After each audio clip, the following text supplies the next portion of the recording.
kula wacan daawadayaal halkan waa qaarada TV guriga loo dhisay madaxweyne Farmaajo oo meel gabagaba maraya iyo madaxweyne Farmaajo oo shacabka Soomaaliyeed mahadcelin u jeediyay sheergareeya muuqaalkan oo like saara si uu gaaro boqolaalka kun ee shacabka Soomaaliyeed si ay ula socdaan fariinta madaxweyne Farmaajo guriga loo dhisay madaxweyne Farmaajo ee loogu magac daray mahadsanid madaxweyne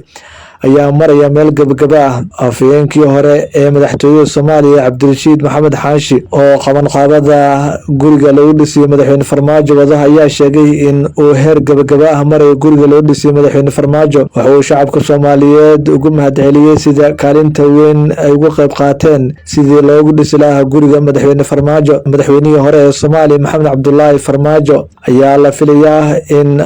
saacadaha soo socda uu la hadlo boqolaalka kun ee shacabka Soomaaliyeed isagoo u jeedin doona khudbad mahadcelin ah oo ugu mahadcelinayo sida ay u garab istaageen isla markaana guriga u dhiseen xilligan adag shacabka Soomaaliyeed ayaa isku xilqaamay in ay guri u dhisaan madaxweynihii hore ee Soomaaliya Maxamed Cabdullaahi Farmaajo oo dalka gaarsiiyay meel aad u sareysa isagoona wadamo badan oo cadawka Soomaaliya ka hortagay intuu xil ka hayay waxay ku casuumeen oo ay ugu mahadceliyeen guri ay ugu magac dareen mahadsanid madaxweyne waxa uu hadda gurigaasi marayaa meel gabagaba ah iyadoo intii loogu talagalay lacagta ka badan ay gaarsiiyeen shacabka Soomaaliyeed mas'uuliyiintii u qaabilsaneed dhisitaanka guriga waxa uu gaaray madaxweyne Farmaajo heerkii ugu sareeyay ee madaxweyne loo sameeyo maqaam waxa uu hadda u mahadcelinayaa shacabka Soomaaliyeed isagoo ugu mahadcelinaya sida ay u taageereen isla markaana u garab istaageen una dhiseen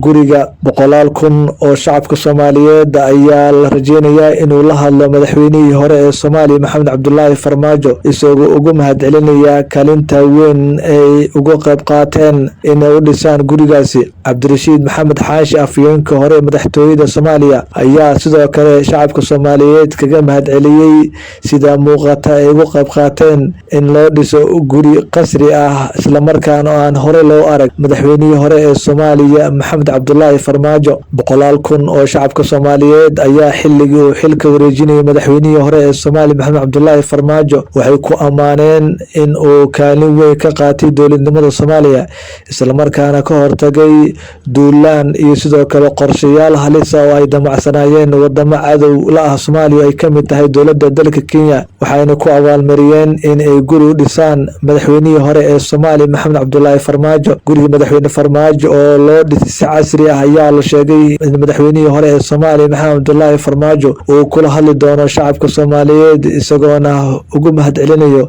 kaalinta weyn ay iyo garab istaag ay u muujiyeen inay u dhisaan